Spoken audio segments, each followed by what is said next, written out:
I faced the fact that I hadn't reached my full potential. I left a lot on the court. I was very successful, and academically I was always pretty gifted, but I wasn't maximizing.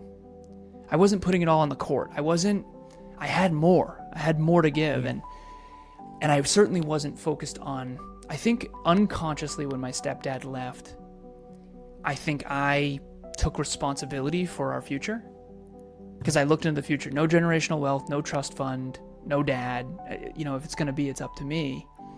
And I think that unconsciously I sort of latched on to these big goals and dreams that would provide for my family. And then I had to let go of some of that later on when I realized that wasn't really my calling. It's not really why I'm here. And why I'm here now, I have it written over here, to reach my own unique potential and help others do the same. Everything else is secondary. Health, wealth, and love. Welcome to Sheila's Take, your go-to podcast for thoughtful insights on love, faith, health, fitness, relationships, and navigating today's challenges through a spiritual perspective. Join me, Sheila Dunbar, as we explore various aspects of life with a mindful and godly approach. Tune in for engaging discussions on all things meaningful and transformative. Hi, everyone. Welcome back to another episode of Sheila's Take. I am your host, Sheila, and today I am sitting down with someone whose life story is a powerful reminder that our greatest challenges can become our greatest gifts. Alan Lazarus' journey began with an unimaginable loss when he was just 2 years old. Decades later, life came full circle when Alan himself survived a near-fatal car accident that forced him to question everything. But instead of staying in a dark place, Alan transformed his pain into purpose. Today, he is the founder and CEO of Next Level University, a global top 100 self-improvement podcast that reaches people in over 175 countries. Today, we're going to talk about what it really means to align your external success with internal truth, how to recognize when you're living with someone else's version of your life, and Alan's heart-driven but no BS approach to personal growth. I cannot wait for you to hear this conversation. So let's welcome Alan Lazarus to Sheila's Take. Welcome, Alan. How are you? I'm good. Thank you so much for having me. Like I had mentioned, I just got off of a training that we do every month, and it was good. There was a lot of people there. It was very intense. And honestly, I'm just very grateful to be here because in the beginning, 10 years ago when we first started, it was crickets. So I'm always grateful for the opportunity to speak into the lives of other people. And I thank you for that. I appreciate you taking the time to just stop by my podcast and share your journey and inspire my listeners. My first question I wanted to ask, and I want to hear your story. I briefly touched on you being in an accident. Let's talk about that. Can you tell me your journey a little bit? Can you share with my listeners? Absolutely. So I'm 36 now. I usually playfully joke, hoping to hit puberty at 37. I look young, but the three things, so 36 years condensed into a couple minutes here to try to give as much value as I can. There's three pivotal moments that changed everything for me. There's 3,000, but the three that really jump off the page are, number one, you mentioned this in the intro. So my birth father, John McCorkle, passed away when I was 2. So it was John McCorkle. So my last name's Lazarus. I had a stepfather from age 3 to 14, but John was my dad. So it was Jim, Joe, John, Jane, Joan, Jeanette. 6 kids. Born and raised in Massachusetts. And he was 28 years old. This was in 1991. Wow. And that was very sudden. And I had an older sister who was 6 and a mom who was 31. So that was unbelievably hard for them. Yeah, I can imagine. And so not a great start. Stepfather Steve comes into my life, Steve Lazarus. I take his last name, I think, around age 7. I playfully refer to 3 to 14 as Boats and BS. This was in the 90s. He worked for a company called AGFA. They did hospital computers during the dot-com bubble in Massachusetts, so we did very well. And the largest economy on earth is the United States, and in the dot-com era, it was a lot of abundance. The economy was growing like crazy, and there was boats and ski trips and Ducati motorcycles, and my mom drove a BMW, and we had a yacht. We grew up on a lake. So it was, from the outside looking in, It was looked great. it looked really good. From the inside out, though, my mom and stepdad did not get along, and that's a polite way to put it on a public medium. Okay. 14 happens. They finally break up. He leaves my family, takes his entire extended family with him, and basically, yeah, I haven't seen or spoken to a single one of them since. Wow. Yeah. So I did talk to him on Facebook Messenger a little bit, but never seen the man in person. Same year, my mom gets in a fight with my Aunt Sandy, her sister, and we get ostracized from her side of the family. To this day, I've only seen or spoken to 2 human beings from my mother's side. And if you remember the McCorkles, we didn't associate much with the McCorkles when we were trying to be the Lazaruses. So Yeah. we reconnected with them, but it was never fully the same. So, and then that same year, my sister moved out with her older boyfriend. So it was just me and my mom in that house. So my stepdad got the yacht and the apartment building. We got the house and the dog. And I went from boats and ski trips to, I don't even know if I'm going to be able to go to college.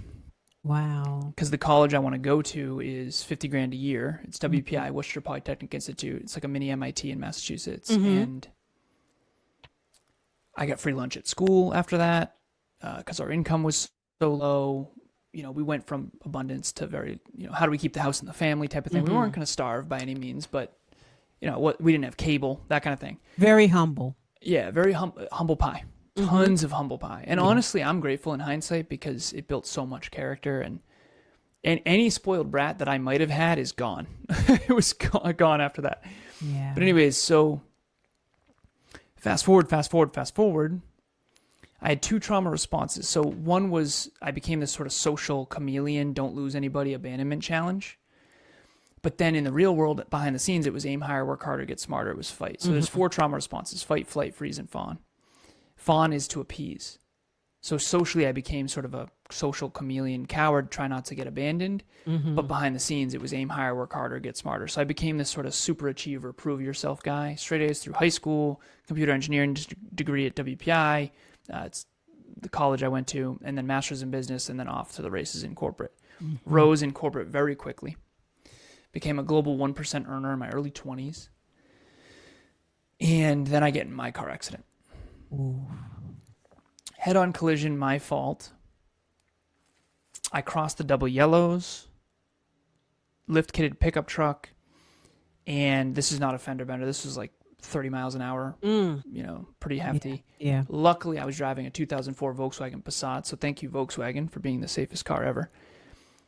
I used to call it the tank, but ultimately, that was sort of the second chance my dad never got. Fortunately, no one was killed. Because if they were, it would have been my fault. And no one was physically permanently damaged. Very rattled, but no permanent damage. And that was the second chance my dad never got. And that was my sort of quarter-life existential crisis. And quite frankly, that was when I reinvented everything. And that was when I found personal development, personal growth, and self-improvement. And I started my own company called Alan Lazarus, LLC, what you'll never learn in school but desperately need to know. And that was the start of this sort of new calling. And so some people have a job, some people have a career, some people have a calling. I didn't find my calling until 26, but then I went all in on it, started my own company, and now we have an 18-person team, and we work with 113 podcasters and business owners all over the world, and 2,200 episodes. Yes. So it's become a whole thing, which is cool. But in the beginning, like I said, it was, you know, nobody cared. So Wow, that's some story. That's some journey. Let me ask you this. Before your accident, what did success look like to you, and how has that definition changed? Nice. So in hindsight, this is very clear. I had a paradigm that was focused on achievement first, friends second, and fun third. Okay. So I achieved a lot. I had a ton of friends. I brought my high school friends to college friends to corporate. And they had a referral program at the company I was at called Cognex, and I would bring all my college friends, not all of them, but a lot of them, and got referral bonuses for that. But success to me back then unconsciously meant earn as much money as possible, because after my stepdad left, we went from abundant financially to not at all. And I thought unconsciously that would solve things. After 26, success became fulfillment. Oh, yeah. It became, so it used to be, there's two worlds we all have to live in. Mm-hmm. We have to live in the social world and we have to live in the real world. Yeah. The social world is the wedding photos. The real world is the actual marriage. That's the metaphor. Yes. That's a good metaphor. Thank you. I had the syntax wrong. A lot of people do. Yeah. A lot of people do. And I had the syntax wrong. I think the social world, success and achievement and status and all those have a place. I get that. And I still believe in achievement deeply. That's why I have all these awards behind me. I think it's important. But the syntax matters. Who you are and what you are when no one's watching is what matters most. And then you can build from there and be successful. But if you do it the other way around, it's very dangerous. That's the hard truth I faced at 26 was this success is great. And I have a beautiful girlfriend and I have 150 grand in a Vanguard account and all the tech companies. And I paid off 84 grand worth of college debt in a single year. And I had achieved most of my dreams. Mm-hmm. But I wasn't fulfilled in here. And I certainly wasn't fit. So then I flipped the script from external success without internal fulfillment to I'm going to go all in on happy, healthy, fit, and productive. And became a fitness model, fitness competitor, fitness coach. That's where I started. And then it was personal development. And now my success is a byproduct of who I am, whereas before I feel like who I was a byproduct of the success. Oh, okay. To walk away from everything that career that you had, the unfulfilling career. How scary was that? It was super scary, but I think after you face mortality in a car accident, I think the only thing that's more scary than not walking away, or the only thing that's more scary than walking away is not walking away, because I had faced, and it was compounded by the fact that my dad died in a car when he was 28. I've seen pictures of his car. I've seen pictures of my car. They don't look very different. So for me, I faced the fact that I hadn't reached my full potential. I left a lot on the court. I was very successful, and academically, I was always pretty gifted. Mm-hmm. But I wasn't maximizing. I wasn't putting it all on the court. I had more. I had more to give, and I certainly wasn't focused on. I think unconsciously, when my stepdad left, I think I took responsibility for our future. Yeah. Because I looked into the future. No generational wealth, no trust fund, no dad. If it's going to be, it's up to me. And I think that unconsciously I sort of latched on to these big goals and dreams that would provide for my family. Mm-hmm. Yeah.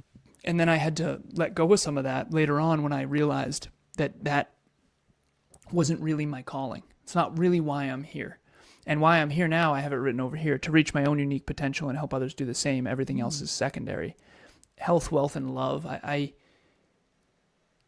think that that's what people really want. I think we want self-belief and self-worth and self-discipline and self-confidence and self-esteem. And that only comes from the real work in the real world. Mm-hmm.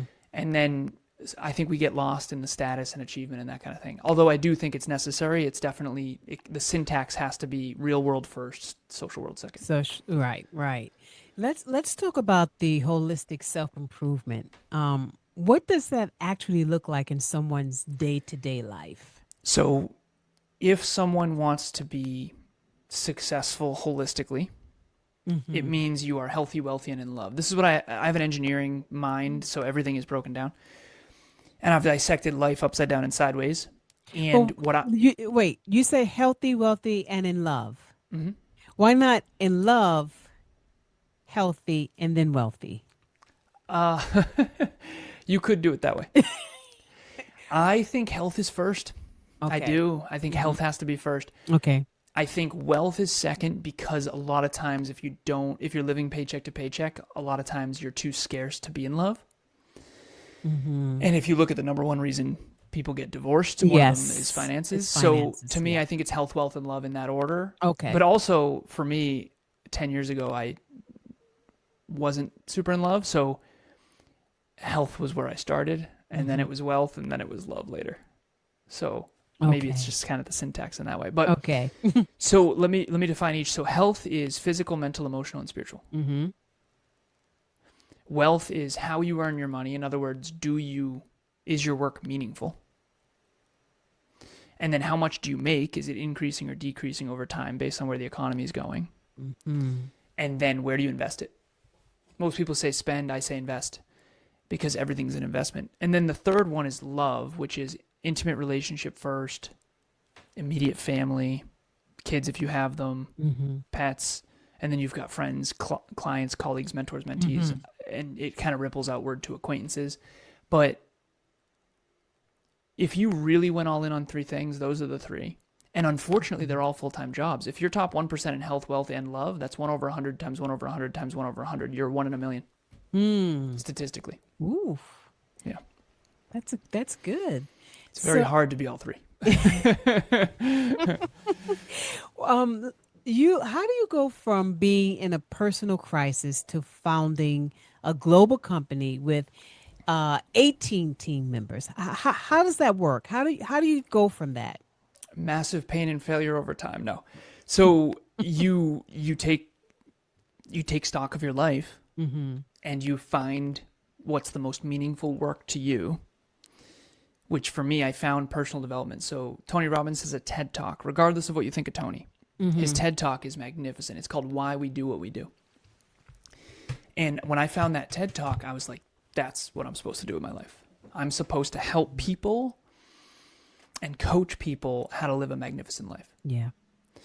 And I just knew that. So the first step is getting clarity. So I actually did this with a client earlier today. I coach 21 individuals right now.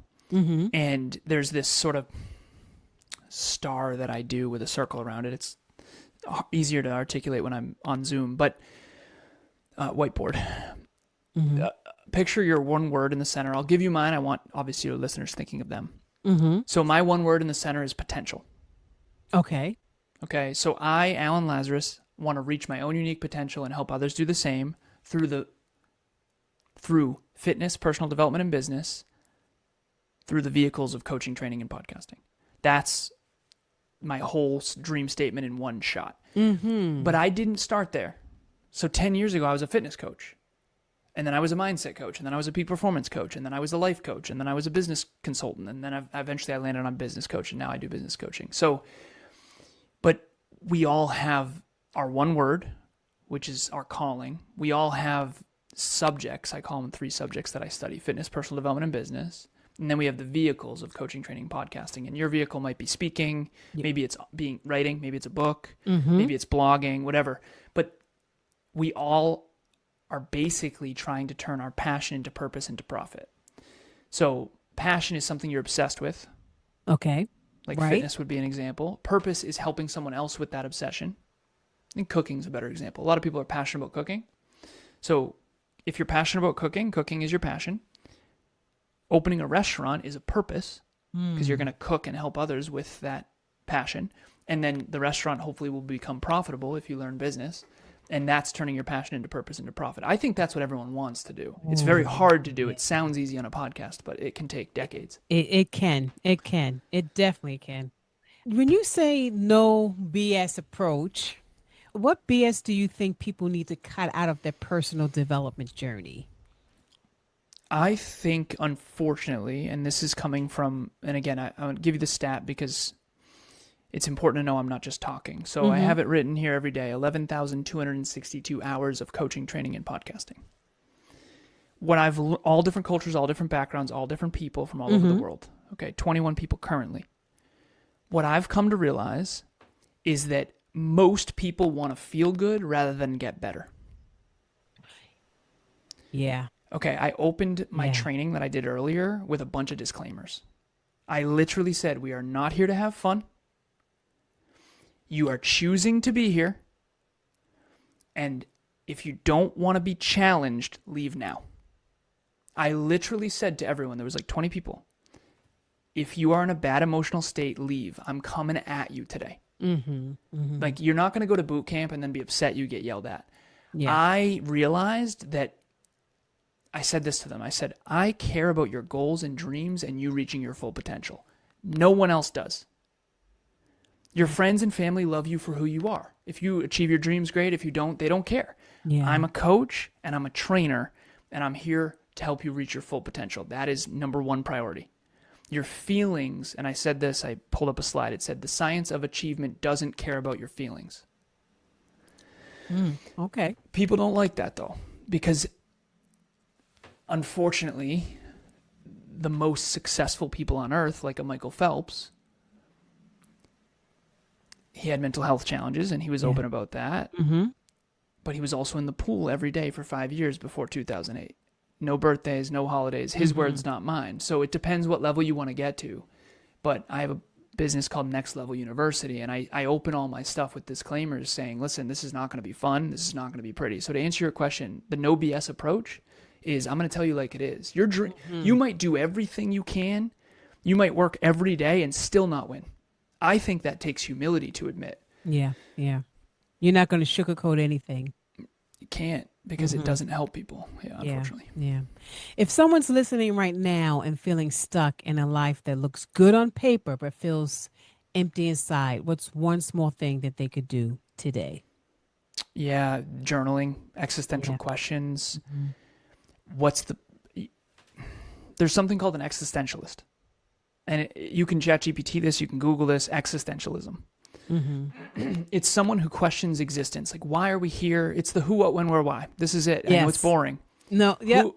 Who, what, when, where, why, and how. Those are the 6 questions that matter. Someone said, why is everything? I said, no, it's 1/6 of the equation. It's who, what, when, where, why, and how. So who are you? Why are you here? What do you want to achieve? Who, what, when are you going to achieve it by? Who, what, when, where are you going to live, and where are you now, and where do you want to get? And then how are you going to do it? And I think the how is more of the engineering process. A lot of people don't know the how. That's what I've come to realize. And as pretentious as that might come off, for me, the how always felt really easy. I just, there's a book I'm reading called Decoding Greatness. And what you do is you can take anyone's career. Oprah's 71 years old. You can take her entire career and you can break it down and you can research it and you can do your own unique flavor of that. You're not going to be Oprah because Oprah's Oprah, but that's right. You can decode greatness. And that's why I've studied, I studied Tony Robbins' career. I studied Michael Phelps' career. I studied Tom Brady's career, because these are, and I found out that they are different than I thought. But ultimately you can break down a process that you can make unique to you. And I think learning from mentors and heroes and coaches is really important. Yeah, that is important. Okay, now we're into the fun part. The really that I like to do. I call this my lightning round. Nice. Well, I'm very short-winded, so this is gonna be easy. Okay, I'm gonna ask you a couple of quick questions, and I want to know what's the first thing that comes to mind. Okay, ready? Let's do it. Books or podcasts, which has influenced you more? You didn't let me finish my question. I'm sorry, my bad. You said you got me in the zone. I was ready to go. Books. Okay. What's your non-negotiable daily habit? Habit tracking. Ooh. Coffee or tea? Coffee. What's one tool or app you can't live without for your business? Google Sheets. Really? Wow. Okay. If you could have dinner with any historical figure, who would it be? Leonardo da Vinci. What's something you believed about success 5 years ago that you no longer believe? That everyone can be successful. I now believe everyone can be, but not at the same level. Morning person or night owl? Night owl, unfortunately. A lot of people are night owls. I'm the total opposite. But what's the question you wish more people would ask you?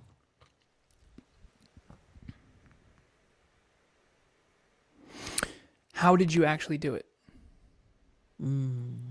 Okay. The favorite way to recharge when you're feeling burned out? A great film with food. With food, yeah. Food and film. Oh, yeah. What's one piece of advice you give to your 20-year-old self in just one sentence?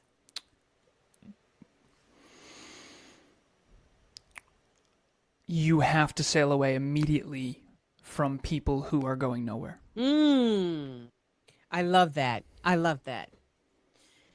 One of the things that I hear a lot, and I'm trying to follow that, is I want to be around people who are who are a lot smarter than I am. You know, I don't want to be the smartest person in the room, because that means I'm not really going to learn much. No matter how old I am, I'm still learning. And I'm not going to tell you my age, because I'm a lot older than you, believe it or not. But I'm still learning. So I don't want to be the smartest person in the room. I want to continue to learn. Here's a question I like to ask on my guest. What are you grateful for? My beautiful girlfriend, Emilia, and future wife. And honestly, I just had a client. Her name's Odette. She just got back from Cuba. And she talked about how the blackouts and just the challenges they face over there are so much worse than what I have in Massachusetts. And I'm so grateful for the infrastructure, for the internet. You know, I didn't have to pave the roads. I didn't have to build the internet. I didn't have to build this computer or this iPhone. We didn't have to build these microphones. So I try to prove my gratitude every day with effort and intentions. And I want to give back. Yeah. Well, I thank you. I thank you, Alan Lazarus. I know you've heard this many times. Your last name is someone who's very, very known in the Bible, who was raised from the dead. And you are exactly the perfect example, because with everything that went on in your life, you have raised above, and you are an example. You are a blessing to others, and I love what you are doing, and I continue to wish you success. I know you're touching so many lives, and you are a blessing, and you were saved for a time like this. Yeah, I just want you to know that. Thank you so much for having me. It is an honor. I will come back anytime you'd like. And thank you for giving me the opportunity to pour into whoever is watching or listening. I think that that's really special. Definitely. Before we wrap up, where can my listeners find you and learn more about you and your program? Please give us all your information. I'll also put them in the show notes, but just put it out there right now. Okay, thank you. So I think every entrepreneur, every person needs to find their absolutely people and their absolutely not people. So my absolutely people have high work ethic, and they have big goals, and they really want to reach their full potential. If that's you, please reach out. Instagram, Facebook, LinkedIn. nextleveluniverse.com is the website. Next Level University podcast. We have almost 2,200 episodes, YouTube, all the podcast platforms. I also have Business Growth University podcast. And if you are, my absolutely not people are people who want big rewards for minimal effort. So if you're in a place in your life where you're looking to put in less effort and you don't have high work ethic, you and I are not going to get along. So just don't reach out, and that's okay. Not everyone's for everybody, right? So I had to learn that the hard way. That's right. That's right.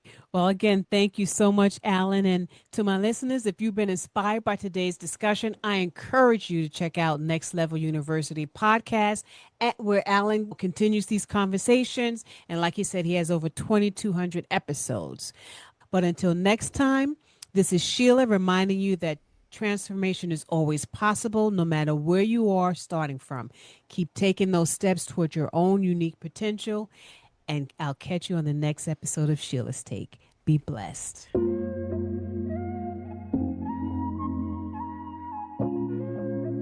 Until next time, remember to embrace the journey, build lasting connections, and step boldly into all that life has in store for you. I'm your host, Sheila Dunbar. Blessings to you.